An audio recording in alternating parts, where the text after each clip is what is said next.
우리 지난 시간에 이어서 문욱현 대표님 모시고 정말 새로운 세상을 어떻게 만들어 나갈 수 있는지 오늘 구체적인 이야기 계속 이어가도록 하겠습니다.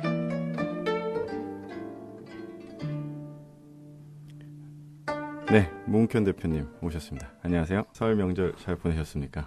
네, 저 어머님 찾아뵙고 그랬습니다. 예. 예.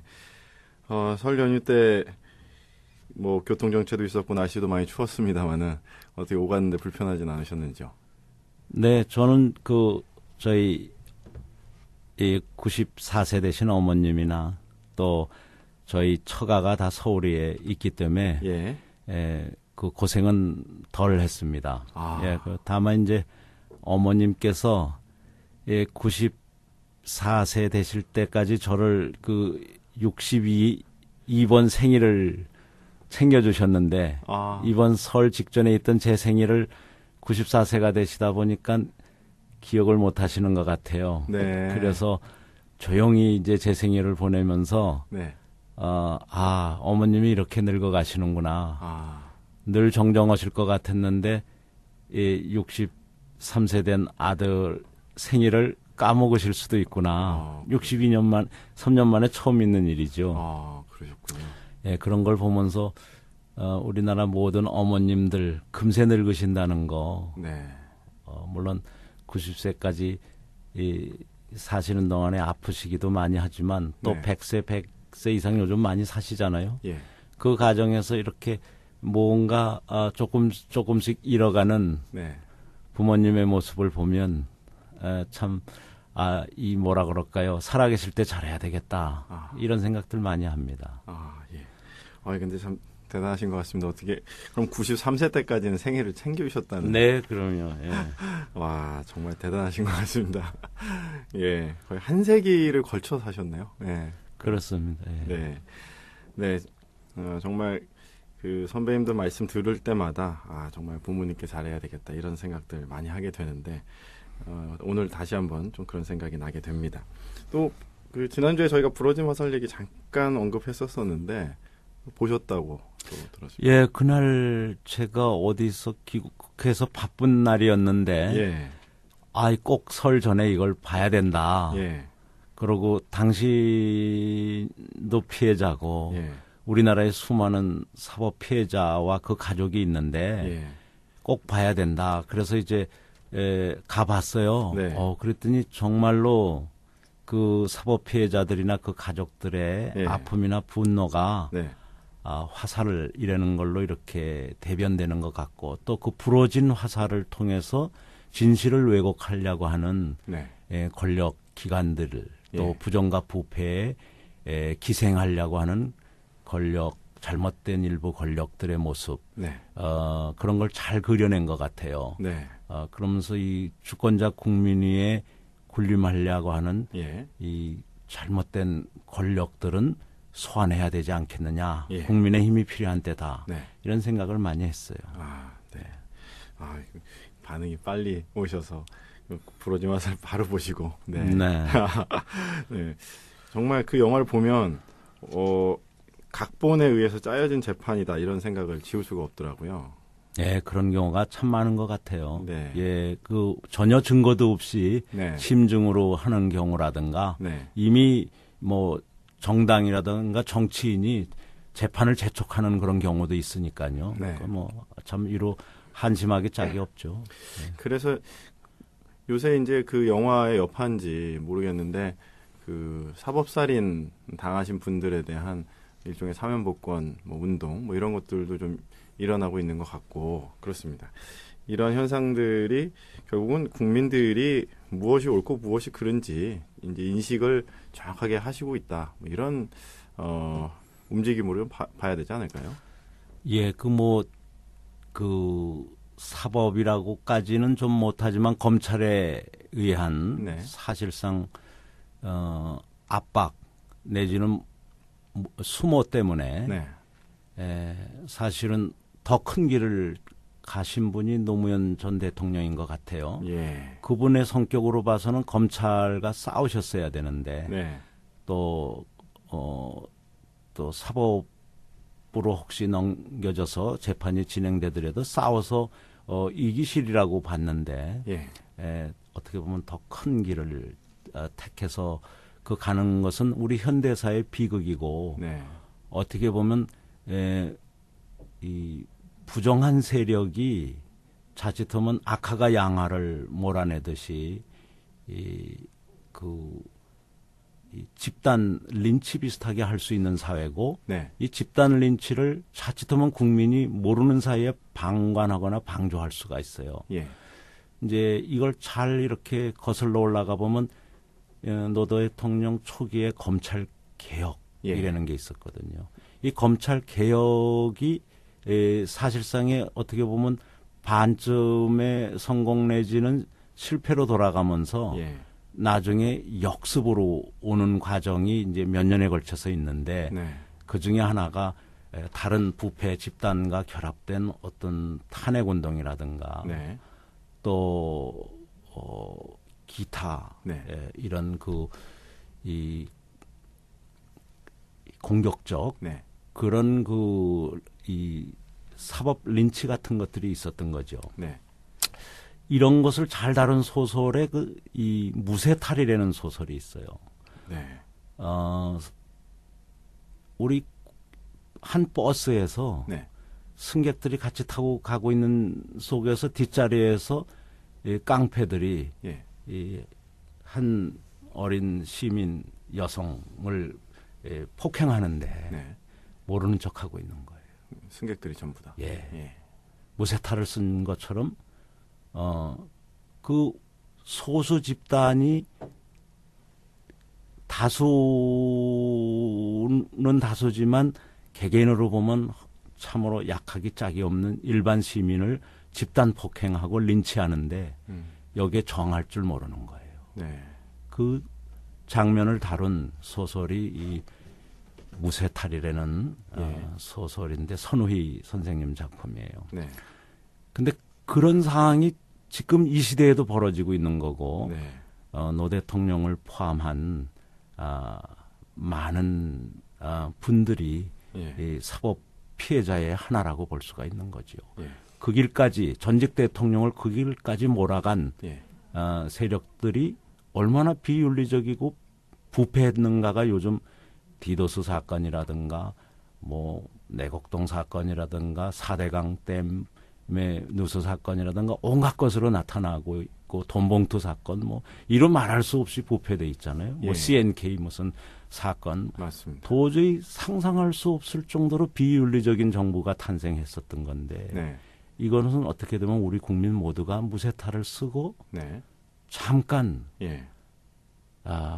방조자 내지는 공범자가 됐었던 거죠. 그렇습니다.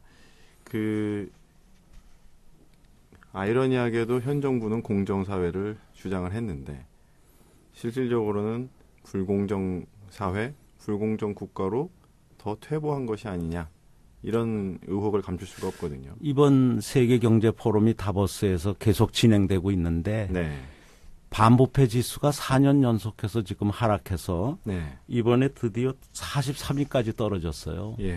우리가 뭐 선진 20개국 안에 들어가기를 희망하고 또 뭐 욕심으로는 뭐 선진 10개국까지도 경제 규모가 크거나 수출 규모가 크거나 이러기를 한쪽으로 바라면서 그것을 막 선전하는 거에 비해서 우리는 부패 지수가 22위 선에서부터 떨어진 게 지금 43위까지 4년 사이에 4번 연속 떨어졌어요. 아마 이 정부가 탄생 때부터 어떤 그런 비윤리적인 거가 많다는 것은 상상은 했지만 이토록 온 국민을 괴롭히고 온 국민을 수모와 당혹감에 빠지게 하고 그리고 양극화를 이렇게 심하게 할 줄은 몰랐던 거죠. 이런 것이 지표로 나타나는 게 국제 경쟁력 지수라든가 반부패 지수인데 바로 엊그제 그 발표된 세계경제 포럼의 대한민국의 반부패 지수를 보면 43위까지 떨어졌습니다. 현 정부 들어서 계속 마이너스 되고 있고 이런 것들을 국제사회에서 지속적으로 모니터링을 하고 있다는 거죠. 인식하고 있는 거죠. 물론 그게 절대적으로 뭐 100% 맞는 신의 경지에 있는 건 아니죠. 네. 그럼에도 불구하고 상당히 널리 적용되고 있는 지수인데 네. 공교롭게라고 그럴까요? 아니면 필연적으로 이번 정권 들어서 4년 연속 네. 지수가 악화되고 있습니다. 네. 우리 대통령께서 해외 순방도 자주 하시고 여러 가지 국빈 방문도 많이 하셨는데 뭐 외국 정상들은 아마 겉으로는 또 뭐 이렇게 웃고 환영을 하는 제스처를 취하지만 속으로는 부패한 어떤 정부의 어떤 지도자 뭐 이런 생각을 또 내심하면서 약간은 또 그런 좀 국격을 좀 가볍게 보는 현상이 나타나진 않을까 우려가 되네요. 이제 한두 번 속일 수는 있어도 네. 오래 속일 수는 없는 것 같고요. 네. 국제사회도 아는 것 같고 온 국민이 이 속을 썩이면서 네. 결국 온 국민이 기존 체제에 대한 거부로서 모든 평가를 바로 하고 있다고 봅니다. 네. 이번에 세계경제 포럼에서 반부패 문제 이 부분이 또 주요 의제로 다뤄진다고 지난번에 한번 우리가 이야기를 나눴었죠. 근데 저희가 봤을 때 이 반부패 문제를 어떻게 해결해야 되느냐에 대한 솔루션을 이 한국 사회에서는 어디서부터 좀 찾아야 될까? 이 부분을 이제 좀 이야기했으면 좋겠는데요. 어떻게 보십니까? 전 세계적으로 이제 제도에 의해서도 바꿔보려고 그랬어요. 네. 그렇지만 이 제도라는 건 금세 나쁜 사람에 의해서 점령되거나 악용되는 수가 많다는 것을 발견한 거예요.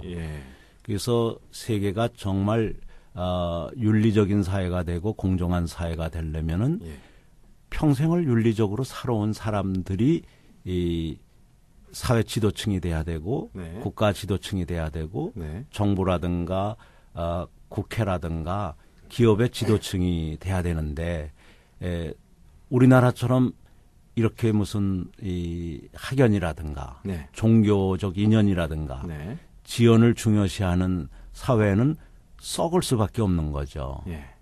그래서 이 학연, 종교연, 지연에 기반한 이런 정권이라든가 기업이라든가 사회적 조직은 사실은 악마와 같은 존재들입니다.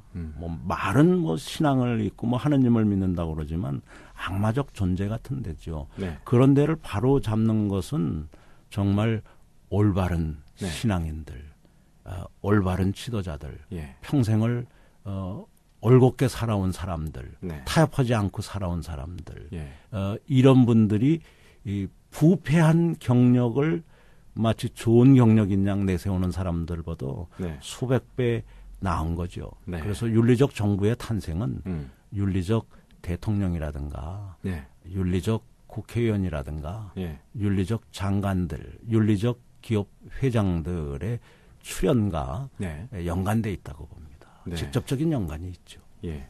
아까 종교연 말씀하셨는데 3대 연줄하면은 학연, 혈연, 지연이었는데 이제 현 정부 들어서 이 종교연이 하나 더 생긴 것 같습니다. 우리가 흔히 고소영이라고 많이 하는데 이 가장 중요한 게 사람이고 첫째는 자기 자신이고 둘째는 자기와 함께 일하는 이 집단의 윤리성인데 이게 늘 인사가 만사라고 그러잖아요. 고소영 회전문 인사라고 그러지 않습니까? 그렇습니다. 그러다가 보니까 온갖 이런 비리와 부패와 부정이 끊이지 않는 그런 불행한 사태를 만들었는데 이 경제와 종교와 이 정치가 분리되면 참 좋은데 이게 특히 정치와 경제가 분리가 되질 않아요. 탐욕스런 야만적 이 사고를 가진 지도자들이 정치를 빙자해서 경제를 이 독점하고 있거든요. 그래서 이 경제를 바로 잡으려면 특히 과거에 물들지 않은 지성인들이 이 위험을 무릅쓰고 몸을 내던져서 결단을 보여야 됩니다. 오늘 21세기 대한민국에 가장 필요한 것은 양심적인 지식인들의 결단과 헌신이고 네. 이것을 서양 사람들은 노블레스 오블리주라고 그러는데 예. 그 결단과 헌신이 필요한 시기가 지금이지 네. 이것을 무슨 다른 제도나 이런 걸로 적당히 해갖고 고쳐질 일이 아닙니다. 네. 참여해야 됩니다. 맞습니다.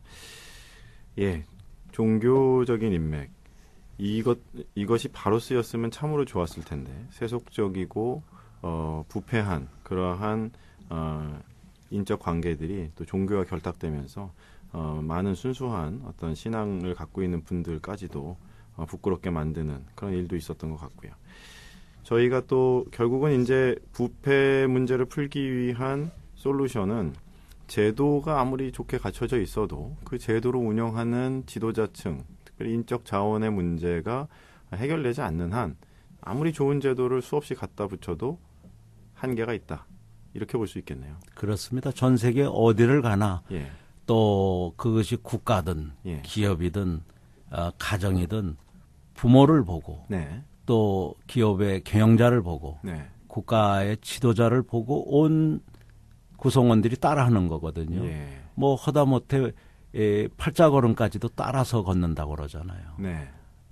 지도자가 바로 돼야 가정도 살고 기업도 살고 네. 국가도 사는 거죠. 예, 그렇습니다. 다시 부르지마 살 얘기 잠깐 언급하면은 이제 그 재판에 임하는 교수가 그 구치소에서 법 공부를 굉장히 열심히 하면서 어떻게 보면 변호사보다도 더 정교하게 막 법조문을 들이대면서 재판에 임하는 모습을 보게 되는데 사실 그렇게 보니까 그 법 체계는 상당히 잘 갖춰져 있다 그런 생각을 좀 하게 됐거든요. 근데 저도 이제, 이렇게 예. 그거 보면서 이게 국민들이 법도 알고 네. 정말 정치도 알아야 되겠구나. 예. 그냥 경제 사회가 잘 되고 문화가 잘 되기를 바라는 거가 네.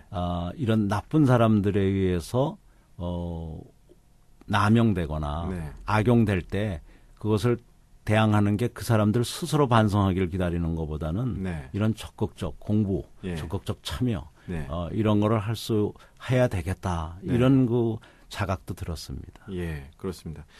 이제 그렇게 보면 우리나라의 법 체계 자체는 그래도 많이 건강하다. 그러나 법을 운용하는 사람들, 법을 해석하고 적용하는 사람들의 문제, 여기에도 하나의 문제가 있겠다. 네, 대표적인 게 이제 헌법 정신들이고 네. 헌법에 보면 참으로 많은 좋은 정신들이 그래도 들어가 있어요. 네. 그중에 이제 대표적인 게 경제민주주의 조항이라고 하는 이 119조 2항인데 그것을 보면은 정부가 필요할 때 시장의 그 남용이라든가 시장의 독점에 개입할 수도 있고 예. 또 중소기업 등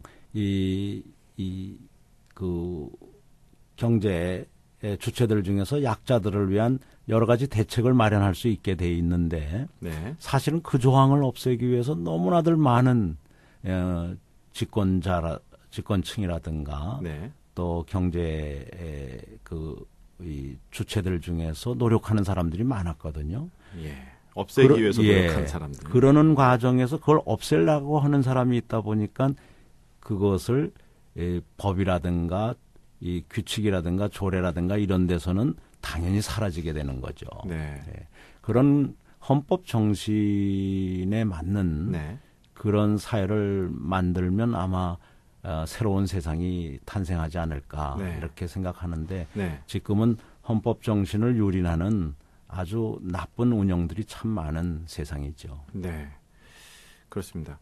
요새 그 HR 관련된 휴먼 리소스 관련된 쪽이 기업에서는 굉장히 중요한 문제로 대두되고 있는데 그것이 비단 뭐 기업의 영역뿐만 아니라 사회 각층 그리고 특별히 정부 조직이나 정치권에서는 더 필요하겠다.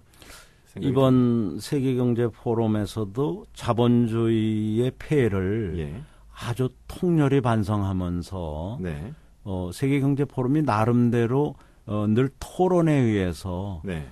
반성을 하는 이런 조직이고 그리고 예. 진화하는 조직이긴 했지만 예. 그러한 노력만으로 부족했다. 이제 예. 민주주의도 위기에 도달했다고 볼 수 있고 예. 특히 민주주의가 기반하고 있는 이 자본주의가 예. 사실상 실패의 위기 예. 내지는 이 붕괴의 위기까지도 왔는데 네. 이것을 바로잡을 방법은 지도층들의 변신이든가 네. 이 지도층들이 스스로 변신을 못하니 예. 새로운 인재가 예. 모든 분야에서 네. 등장해야 되겠다. 네. 그래서 이 새로운 인재론들이 이번 그 다보스에서 많이 얘기가 됐는데요. 네. 이번에 그 개막식 연설을 그 6년 전에 창조적 정부론을 제안했던 앙겔라 메르켈 독일 연방 총리가 와서 예. 했습니다. 그런데 이 앙겔라 메르켈이 6년 전에 주장한 거가 바로 그 얘기였거든요. 여태까지 모든 정부의 조직과 활동과 예산이 남용되거나 오용됐다. 국민을 위해서 쓰이거나 미래를 위해서 쓰이거나 젊은이들을 위해서 쓰이지 못했다. 예. 이제 정부의 모든 조직과 활동과 예산을 일자리 중심으로 네. 그리고 교육 중심으로 재편해 나가자. 예. 그러기 위해서는 정부부터 창조적으로 예. 완전히 다시 태어나야 된다. 예. 이게 6년 전 주장이에요. 그런데 예. 이제 독일은 유럽의 경제 공동체의 위기를 이겨내는 네. 하나의 중심축이 됐고 예. 또 독일의 실업률은 13%대에서 6.8% 이하까지 이렇게 개선이 되는데 네. 전 세계는 이제 6년 후에 따라가는 거죠. 예. 참으로 부끄러운 모습이지만 네. 아무튼 이 저만 모델, 독일 모델이 여러 분야에서 어떤 통독의 문제에서도 세계적 교훈을 참 많이 줬습니다. 네. 과거의 교육 혁신이라든가 예. 산림, 조성이라든가 이런 또 기후변화 대처라든가 많은 면에서 앞서갔지만 이번에 정부를 재창조하고 네. 사회를 재창조하는 데 있어서 예. 독일이 지난 6년간 아주 좋은 모델을 보이고 있습니다. 네. 새로운 인재, 혁신적인 생각을 갖고 있는 그런 인재 그룹들이 이런 부분, 정부 부문이나 또 공공 부분, 정치권에 대거 유입이 돼서 좀 새로운 바람을 좀 일으켜야 하는데 진입 장벽이 너무 높다는 게 사실 문제가 아닌가 싶습니다. 그렇죠. 우리나라는 이 독점 체제가 예. 모든 분야에 걸쳐져 있죠. 예. 그런데 특히 정부 350조 예산을 예. 관장하는 매년 350조니까 뭐 5년 같으면 거의 한 2,000조에 해당하는 이 예산을 관장하는 정치로 가는 길을 양당 제도로 꽉 묶어놔서 네. 이 다른 사람들이 들어가려면 그 양당 독점 체제에 영합을 하든가 네. 거기에 타협을 해야만 들어갈 수 있도록 네. 뭐 이 양당을 지원하는 언론 체제에서도 여당 팀과 제1야당 팀은 있어도 나머지 팀은 없다라든가 네. 모든 것이 독점 기반으로 돼 있어요. 그래서 네. 양당에 갔으면 여러 가지 이 선거에서도 혜택을 준다라든가. 예. 그래서 재정적으로나 언론, 국민과의 소통에서 굉장히 많은 그 이익을 주게 해놨죠. 네. 어떻게 보면 이것은 이 유신 독재 또 공화당 체제의 그 하나의 유산이라고 봐야 되는 거거든요. 네. 그것을 또 열심히 지키려고 하는 그룹들이 있어요. 사실은 이것을 탁 터놓고 국민이 다 참여할 수 있는 네. 그런 새로운 정당이 돼야 되고 예. 또 어떻게 보면 정당의 모습을 갖지 않은 예. 무소속 연대라든가 네.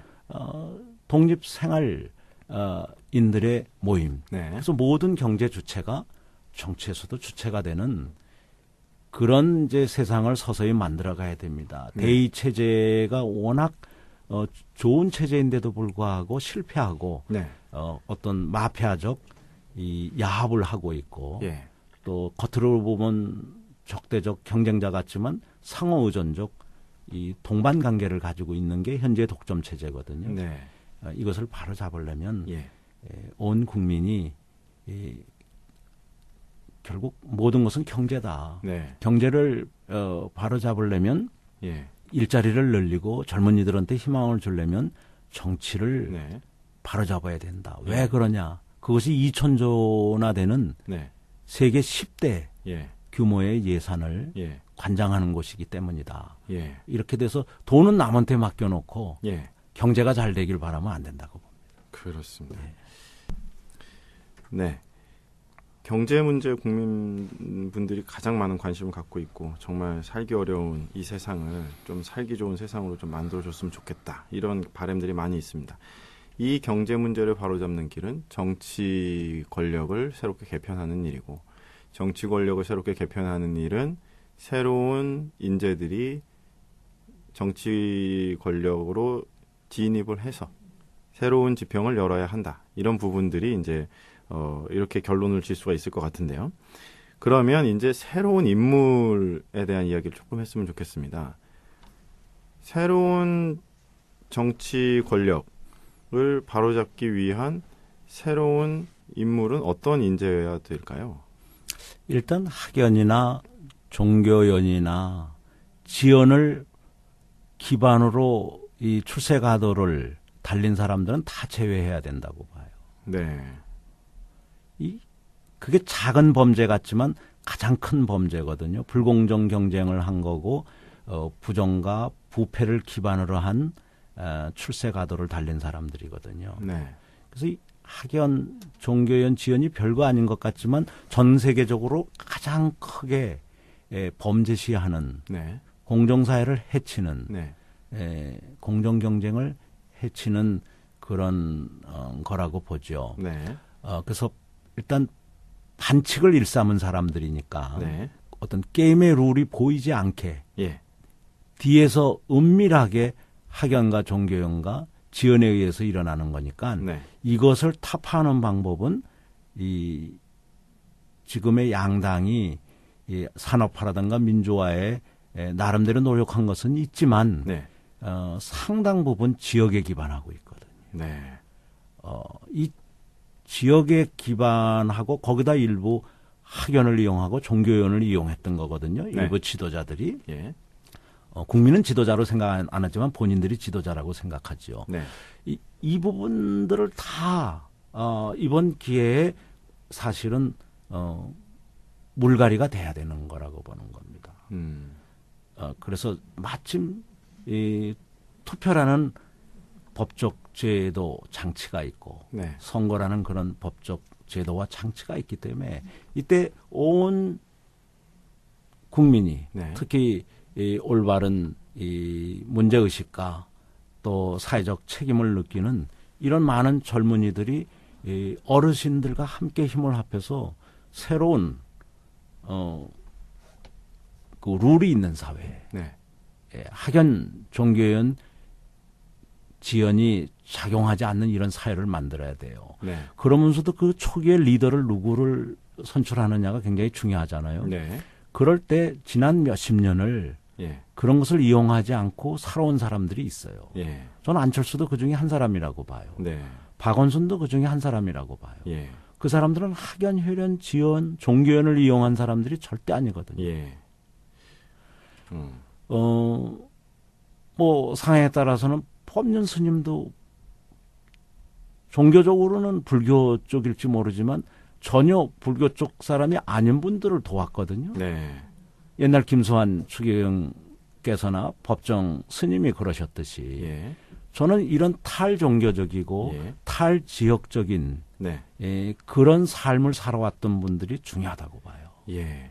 물론 탈이념은 뭐 기본적이겠죠. 우리가 네. 이미 민주주의라든가 그래도 최선의 것이라고 이렇게 다 믿고 있는 상황에서 이념 문제가 대한민국에서 무슨 중요한 그러니까 개선점은 아니거든요. 네. 이미 우리가 승리한 거거든요. 자유민주주의가. 네. 지금 남은 과제는 탈지역, 네. 탈연고, 네. 그리고 심지어 탈종교까지도 네. 필요한 거죠. 네. 특히 젊은이들 쪽으로 가면은 예. 기회가 없어서도 이런 이념을 이용하거나 예. 지역을 이용하거나 무슨 종교를 이용하거나 학연을 이용할 그런 기회가 적었던 거예요. 예. 그런 분들이 유리한 거죠. 예. 최근에 어떤 여론조사를 봤는데 네. 어떤 무소속 그 시장 후보가 어떤 선거의 승리를 위해서 B당으로 가야 될 것이냐 이런 여론조사가 있는데 그 B당이 어떤 지역을 기반하고 있어요. A당 못지않게. 네. 근데 아니다. 나는 75% 이상이 B당과 연고가 있는 지역에 있는 사람이지만 나는 그냥 당신이 무소속으로 끝까지 가서 시장이 되기를 바란다. 네. 이런 사람이 전체 응답자 중에 75% 가까이 됐다고 그래요. 예. 젊은이들은 이미 탈지역적인 거예요. 네. 젊은이들은 이미 탈연고적이고 탈종교적인 거예요. 네. 근데 어르신들 중에 일부가 네. 이걸 악용하는 거거든요. 이 1%도 안 될지도 몰라요. 네. 그 1%도 정말 안 되는 사람들한테 99%의 운명을 맡겨서는 안 되는 거거든요. 네. 학연, 지연, 종교연, 혈연 이런 것들이 작동하는 계층이나 그런 인적인 네트워크는 한 1% 정도 내에서 이런 것들이 좀 강력하게 작동하는 것 같고 대다수의 국민들은 사실 이런 것들로부터 이제는 거의 무관하게 살고 있지 않느냐 또 그런 생각이 좀 드네요. 예. 뭐 일부에서는 1%는 넘을 거다. 네. 10% 가까이가 네. 음으로 양으로 그것을 이용하면서 살고 있다. 네. 그러나 80~90%의 일반 국민과 중산층과 서민은 예. 사실은 그런 거로부터 자유스럽다. 네. 그런데 그렇게 깊이 빠져 있지 않다. 네. 그래서 선거라든가 투표제도를 통해서 젊은이들이 문제의식을 제기하고 네. 결단을 내리고 네. 실천을 하면 네. 세상은 바뀔 수 있다. 네. 이렇게 보는 거죠. 그렇습니다. 정말 한 10%만 이 독점하고 있는 어떤 그러한 그 학연, 지연, 혈연, 종교연 같은 것들을 이제는 좀 극복하고 공정한 경쟁에 의해서 또 새로운 인재들이 진입할 수 있는 구조를 빨리 만들어야 되겠다 그런 생각이 많이 듭니다. 특별히 요번에 보니까 그 학연, 혈연, 지연, 종교연에 무관한 젊은이들은 다 공채 뭐 이런 그래서 공무원이나 이제 그러한 그 공개 경쟁이 약간 공정하게 보장된다라고 하는 쪽에 몰리는 게 아니냐 그런 생각이 좀 들거든요. 그 공채 쪽에 젊은이들이 많이 이제 당연히 가야 되겠죠. 그러나 네. 이제 공무원 쪽에 이렇게 몰리는 것은 바람직한 건 아니라고 봅니다. 네. 골고루 인재들이 가야 된다고 보는데 예. 가장 공부를 많이 한 사람들이 이 공무원 쪽으로 많이 가다가 보면 네. 국민은 못 살고 양극화해서 자살도 많고 네. 처참한 생활고를 겪고 있는데 공무원들 사무실이 전 세계에서 최고로 좋아질 수 있거든요. 예. 왜냐하면 새로운 엘리트들이 네. 기존에 부패하거나 부정한 엘리트들을 개혁시키지 못하고 거기 가서 같이 탐닉하는 거예요. 그러면서 결국 정부 청사를 전 세계에서 가장 크고 아름답고 화려한 것으로 만들고 네. 국민은 도탄에 빠져 있는 거거든요. 네. 이거는 정말 부끄러운 일이에요. 이것이 중앙정부 청사든 시청사든 네. 구청사든 군청사든 법원청사든 검찰청사든 전 세계에서 가장 크고 아름답고 화려하게 돼 있을 이유가 뭔지 예.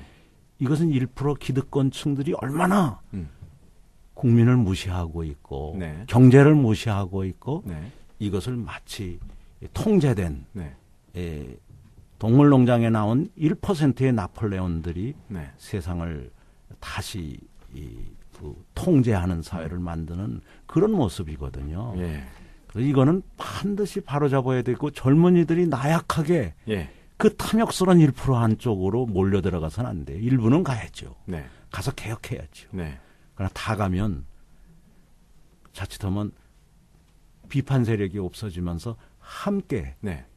정부 청사가 세계에서 가장 크고 아름다워도 부끄러울 줄을 모르는 네. 국민이 한쪽에서 심지어 굶어 죽는 사람이 있는데도 예. 자살하는 사람이 몇만 명이 나오는데도 예. 반성할 줄 모르는 네. 공무원이 될 수도 있어요. 예.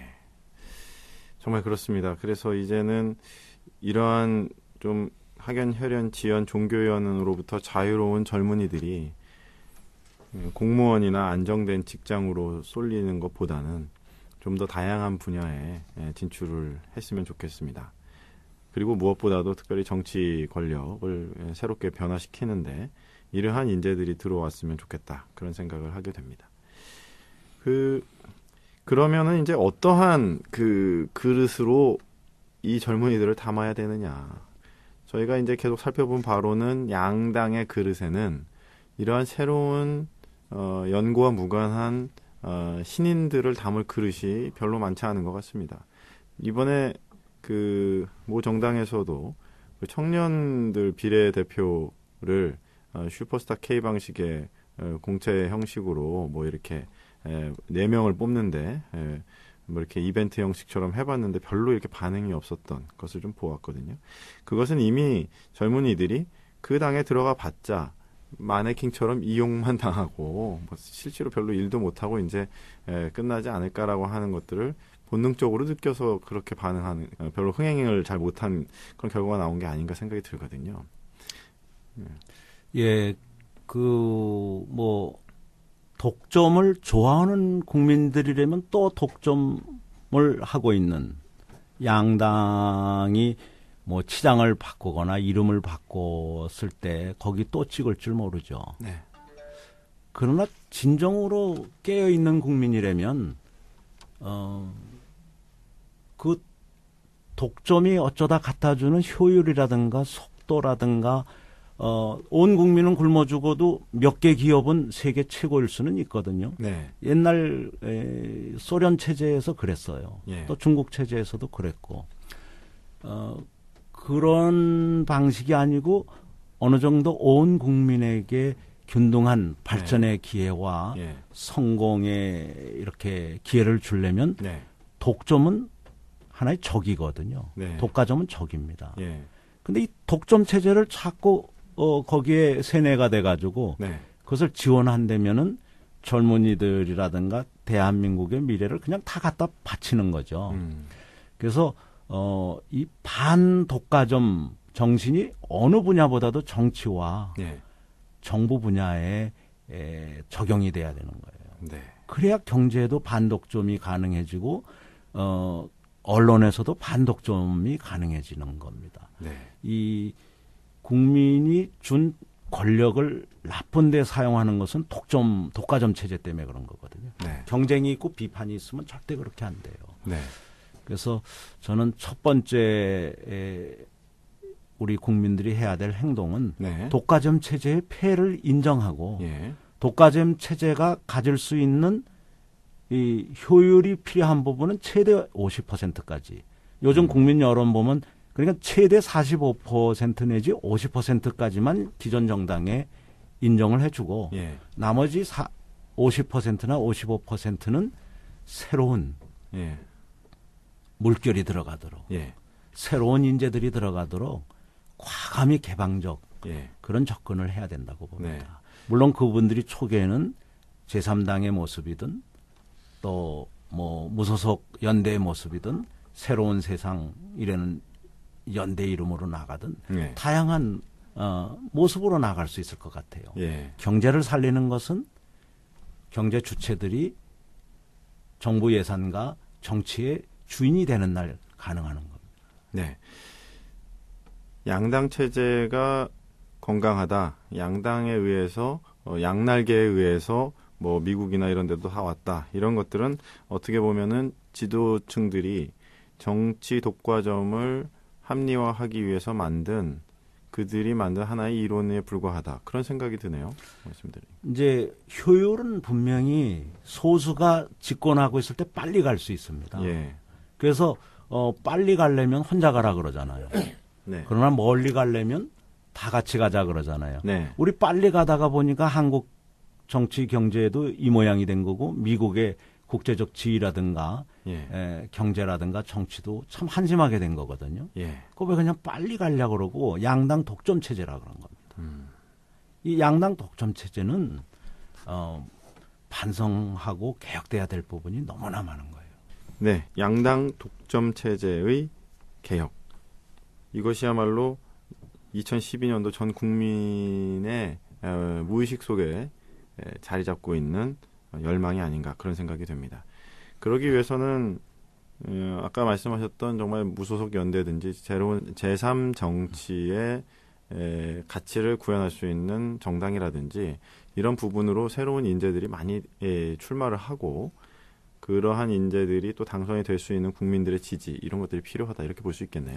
그렇습니다. 그리고 실제 이웃나라 일본, 네. 전 세계에서 가장 보수적인 사회라고 생각했던 일본에서 젊은이들과 여성 주부들과 생활 정치인들이 나와서 일거에 54년 자민당 독재를 붕괴시키지 않았습니까? 전체 의석의 54%를 이 생활 정치인들, 여성들, 젊은이들이 바꿨던 겁니다. 네. 그 힘이 사실은 오늘날 저 일본에 닥친 천재지변을 다 이겨내고도 2년 반째 지금 이 새로운 제3정당에 의한 정부가 무너지지 않고 어떻게 보면 참여적 시민 정부가 무너지지 않고 가고 있는 배경이죠. 이것은 또 어떻게 보면 앙겔라 메르켈의 독일 연방 정부의 정신이기도 하고요. 그분은 독일 중에서도 동독 출신 여성 소수파였거든요. 그런데도 결국은 독일을 살리고 지금 유럽을 지탱하는 아주 큰 개혁의 힘이 되고 있죠. 미국에서도 Opportunity for America라고 그래서 OFA라고 많은 젊은이들이 SNS를 통해서 어떻게 보면 소수파 중에 소수파였던 오바마를 일단 다양성의 상징 내지는 개혁의 상징으로 만드는 데까지는 성공했는데 그 다음에 저항선을 지금 못 넘어가고 있는 거죠. 그 저지선을 넘어간다면 미국에서도 더 큰 변화가 일어날 수 있는데 오바마 대통령에 대한 많은 SNS 세력들의 지지층들의 지지에도 불구하고 아직 성과가 뭐 획기적이지는 않지만 그래도 많은 중대한 변화를 했던 거 이런 것은 기득권층의 힘이 아니라 SNS 등을 기반으로 한 젊은이들의 힘이 일본에서도 미국에서도 나타나고 있는 거죠. 한국이야말로 가장 먼저 나타났어야 될 텐데 그러게 말입니다. 어떻게 보면 노 대통령 시절에 다른 방법으로 좀 나타난 적이 있고 의외로 지난번에는 나타나질 못하다가 최근에 시장 보선에서 좀 나타났던 것 같습니다. 양당 체제를 거부하는 제3의 어떤 정치가 군소 정당 형태로 나타나다 보니까 결과적으로는 국민들이 사표 심리를 방지하기 위해서 그런 부분들을 이제 결정적인 순간에 지지를 하지 않고 유보하는 그런 경향이 나타나지 않았느냐 그런 생각이 좀 들거든요. 그럼에도 불구하고 이 독과점 체제는 막아야 됩니다. 특히 독과점으로서 썩지 않기란 거의 불가능한 거거든요.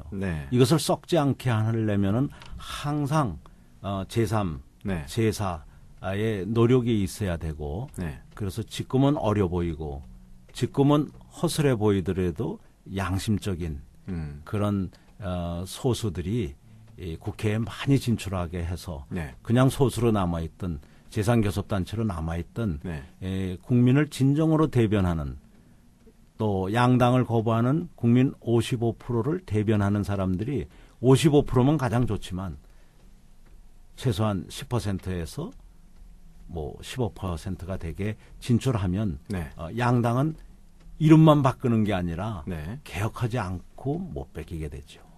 그래서 양당이 이름만 바꾸고 일부 인사만 영입하는 게 아니라 근본적으로 국민을 위해서 다시 태어나게 하려면은 이런 대거 일본과 같은 또 미국의 OFA와 같은 그런 그 시민적 참여가 필요하고 양심 있는 올바로 살아온 지식인들, 엘리트들의 결단과 헌신이 필요합니다. 말씀을 하셔서 드리는 말씀이지만 그래서 대표님께서도 그 대선에 출마하시고 또 총선에서 당선되신 다음에 제3교섭단체 만들기 위해서 그렇게 노력하셨던 게 아닌가 생각이 되네요. 4년 반쯤 전에 세계경제포럼에서 이 위기를 전 세계에 전파하자고 합의를 봤기 때문에 저도 그거에 따라서 한국 사회의 그 전파 역할을 맡고 그런 과정에서 대운하가 얼마나 그 시대의 착오적인 발상이고 환경 파괴적이고 경제를 위기로 몰아갈 것인가. 그 다음에 부패하거나 거짓말을 일삼는 이런 그 학연혈연 지연 종교연 기반 집단은 네. 절대 지도층이 돼서는 안 된다. 그렇게 되면 뭐 주가를 3천, 5천을 약속했는데 이거 다 사기극되고 주가는 일시적으로 1,000 이하로도 떨어질 수 있고 네. 우리 경제는 양극화를 직면하고 젊은이들을 절망으로 몰아낼 것이다. 예. 이것을 알리기 위해서 했던 거죠. 예. 그때 이제 박원순이나 이런 사람하고 고민도 많이 했고요. 예. 저는 박원순을 나가라고 그랬는데 박원순은 끝내 뭐 아무만 해도 제가 나이가 많으니까 제가 먼저 희생해야 된다고 생각했을런지도 모르죠. 그리고 경제를 많이 아는 사람이 이야기를 해야 된다는 것도 있었겠죠. 그 당시 또 안철수 의장이 그 당시 의장이었고 요즘은 원장이라고 불리지만 안철수 원장한테도 이렇게 기업인들 몇 사람이 결단을 내리고 투신할 생각을 했는데 도와달라고 얘기까지도 했었죠. 네, 그렇습니다. 독과점을 깨기 위해서 결국은 어떤 밸런스, 어떤 양당이 아닌 새로운 제3세력들이 건강한 의미에서 견제와 균형의 역할들을 해줄 수 있는 그런 구도. 그것이 완전히 군소정당으로 무의미하게 뭐 몇 석밖에 없어서 제대로 된 역할을 하지 못하는 형태가 아니라 어느 정도 새롭게 정치권의 혁신의 바람을 일으킬 수 있는 세력으로 구성된 그러한 정치 세력이 구축돼야 된다. 그런 측면에서 창조한국당을 또 만드시고 또 교섭단체를 만드시기 위해서도 노력하셨다. 이렇게 봐야 되겠습니다. 그 당시 국민들의 열망은 오늘날만큼 강렬하지 않았습니다. 그때는 양당 지지율이 75%가 넘었을 때예요. 네. 그렇기 때문에 그 25%도 안 되는 분들이 투표장에 나오게 하고 새로운 세력을 지지하게 하는데 제 역량이 부족했어요. 네. 근데 이번에는 저보다 훨씬 신뢰를 많이 받는 네. 젊은 CEO라든가 젊은 사회 지도층이 많이 나와 계시고 그 다음에 양당을 거부하는 그 국민 수가 여론조사에 의하면 55%를 넘었어요. 네. 그러니까 25%에서 55%포인트로 30%포인트가 늘어난 거죠. 네. 훨씬 더 세력화하고 제도화하기가 쉬운 거죠. 투표장에 나오게 하기도 쉬운 거예요. 네. 좋은 인물에 더 많은 국민이 열망하고 있기 때문에 예. 이번에는 55%를 다 담을 그릇은 준비를 못하더라도 네. 또 그걸 준비해봤자 양 독점 세력들이 어떻게 해서든 그걸 저지하는 체제를 만들어내고 또 언론이나 이런데 제3세력 언론반이 따로 없거든요. 네. 국민의힘 이런 게 없고 야당반 여당반밖에 없거든요. 네. 이런 것들을 다 감안한다면 55% 중에서 뭐 30%나 20%를 하면 아주 잘하는 거고 예. 15% 내지 10%를 하면 예. 그저 합격선은 되지 않을까. 네. 그래서 새로운 지도층들한테 주어진 사명은 네. 경제인들이 다 나서서 네. 이 국민적 열망을 담을 그릇을 예. 무소속 연대나 네. 국회 안에서의 재상교섭단체라는 이름으로 네. 15% 내지 25%를 만들어야 되겠죠. 아무튼 미니멈이 10%라고 봐요. 그게 30석이거든요. 네. 그리고 맥시멈은 아마 55%겠죠. 네. 그건 뭐 거의가 혁명과 같은 네. 국민의 열망을 즉각 제도 안에 수용하는 능력을 갖춘 사회는 이 세상에 그렇게 많지 않거든요. 예. 이번 2012년 총선은 그런 의미에서 매우 중요한 의미를 갖고 있고 또 그동안의 정치권의 진입장벽이 너무 높아서 더 이상은 이제 희망이 없다라고 생각하시는 젊은이들이나 또 정치 신인에게는 하나의 거대한 기회의 시기가 될 수 있겠다. 그런 생각이 듭니다. 그 사회 지도층들이 네. 야, 그 흙탕물 있는데 가지 마라. 네. 정치는 썩은 사람들이 하는 것이다. 야, 그 깨끗한 사람들 깨끗한 쪽에 그냥 머물러 있고 이 흙탕물 있는데 오지 마라. 일부 정치인들이 그렇게 얘기하잖아요. 많이 그런 얘기 하시죠, 사실. 예. 절대 거기 속으면 안 된다고 봅니다. 네. 정말 흙탕물이고 거기가 더러운 것이라면 네. 거기다가 우리 2,000조에 해당하는 돈을 맡겨둘 수가 없는 거예요. 고향이나 집보다도 더 못한 데라 우리 5개년 동안의 정부 예산 2,000조를 맡기는 거 아니겠어요? 그렇습니다. 이건 전 세계에서 10대 규모에 들어가는 거대한 예산이에요. 거기가 썩었다고 생각하면 생각할수록 또 그 사람들이 제발 당신네들은 깨끗하게 고고한 삶을 살라고 우리를 마치 생각해주는 척 그렇게 얘기하면 할수록 네. 젊은이들과 사회적 성공한 지도층들은 자기 몸을 던져서 네. 거기가 깨끗한 곳으로 바꿔야 돼요. 네. 그게 어떻게 보면 이 시대에 모든 사회 지도층들과 젊은이들이 사회적 대화와 연대를 통해서 네. 함께 노력해야 될 부분인 것 같아요. 젊은이들이요. 네. 이제 들어가서 깨끗이 하시오. 예. 그것이 당신들의 미래와 우리 중소기업의 미래와 대한민국의 미래를 네. 결정합니다. 네. 이렇게 얘기하지 젊은이들이요. 그쪽은 가지 마시오. 나도 안 가겠어. 이래서는 안 된다고. 분명히 문제가 있다고 생각하시는 분들 많으실 것 같습니다. 아, 이 나라가 정말 이렇게 돼서는 안 된다. 특별히 또 중소기업이나 또 자영업 하시는 분들도 아마 그런 생각 하시지 않을까 싶습니다. 그러면서 아, 이놈의 정부가 항상 문제야. 저 정치권 항상 문제야. 이렇게 생각하시는 분들은 그 생각 자체가 출마를 하셔도 되는 정치권을 새롭게 바꿀 수 있는 하나의 그 가능성의 씨앗이 그 안에 담겨 있음을 인식하면 어떨까 하는 생각이 좀 듭니다. 그리고 어른들이 모여서 네. 3명도 좋고 5명도 좋고 사회적으로 가장 신뢰받는 어른들이 네. 블레싱이라고 그럴까요? 축복을 해줘야 된다고 봅니다. 네. 저 수천 명, 뭐 지금까지 나오신 결단을 내린 분들이 1,500명이고 또 앞으로 나오실 분 다 합하면 한 3월 중순까지는 한 3,000명 이상이 되리라고 보는데 네. 우리가 그중에서 100명, 200명의 좋은 미래 인재를 골라낼 능력이 없어서야 이 사회가 되겠어요. 그렇습니다. 그 좋은 분들을 골라내서 예. 감별해서 그분들에게 축복을 주고 예. 내가 직접 나가지는 못하지만 예. 당신네들이 저 흙탕물이고 썩어대는 저쪽에 가서 죽지 않고 살아오도록 네. 그리고 깨끗하게 하도록 예. 함께 하겠다. 예. 이런 의지를 보이는 지도층도 나서야 된다고 봐요. 네. 그렇습니다. 아까 말씀하셨던 뭐 안철수 또 법륜 이런 분들이 또 그러한 블레싱을 해주실 수 있는 분이 아닐까 생각이 드네요. 예, 깨끗하게 살아오신 분들이 의외로 많거든요. 네. 예. 정말 정치 권력의 중요성 아무리 강조해도 지나치지 않은 것 같습니다. 특별히 정치와 경제가 무관하다 생각하셨던 분들 계셨다면 아마 새로운 세상 들으시면서 생각이 좀 많이 바뀌시지 않았을까 생각이 들었습니다. 우리 문 대표님께서도 그런 블레싱을 해주시는 그런 역할을 이번 총선에 감당해 주시면 어떨까요?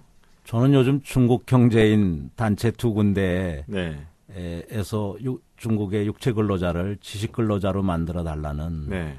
그 부탁을 받고 그쪽에 많이 다니다 보니까 한국에 시간을 많이 쏟지 못하는 걸 정말 죄송하게 생각해요. 네. 그렇지만 정말 경제를 살리려면 네. 그 지원 체제인 뭐 정부라든가 네. 국회라든가 예. 언론이라든가 예. 교육이라든가 다 같이 개혁돼야 되거든요. 네. 그런 측면에서 온 국민과 함께 네. 우리가 뭐 중국에 있든 미국에 있든 한국에 있든 힘을 합해서 네. 2012년이 네. 새로운 세상을 만드는 그런 그 원년이 됐으면 합니다. 네.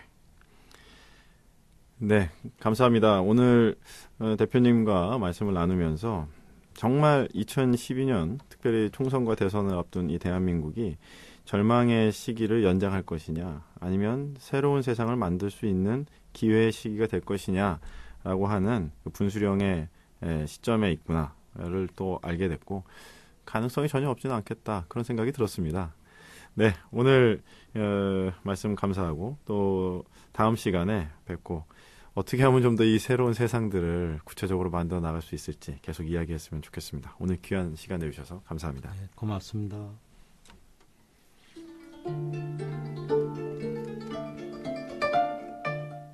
예, 국민 여러분 어떻게 들으셨습니까? 우리나라가 가능성이 있는 나라입니다. 세계 10대 예산을 쓰는 2,000조의 예산을 쓰는 정치 리더십을 올해 제대로 뽑아야 되겠습니다. 이제는 더 이상 양당 독점 체제에 표를 주지 마시고 새로운 제3세력과 새로운 인재들을 한번 기회를 주는 시기로 이번 총선과 대선에 투표 전략을 세우시면 어떨까 생각이 듭니다. 1월이 다 지났습니다. 새로운 한 해를 희망의 해로 만들기 위해서 이번 한 주간도 승리하시기를 바랍니다. 새로운 세상, 이것으로 마치겠습니다. 감사합니다.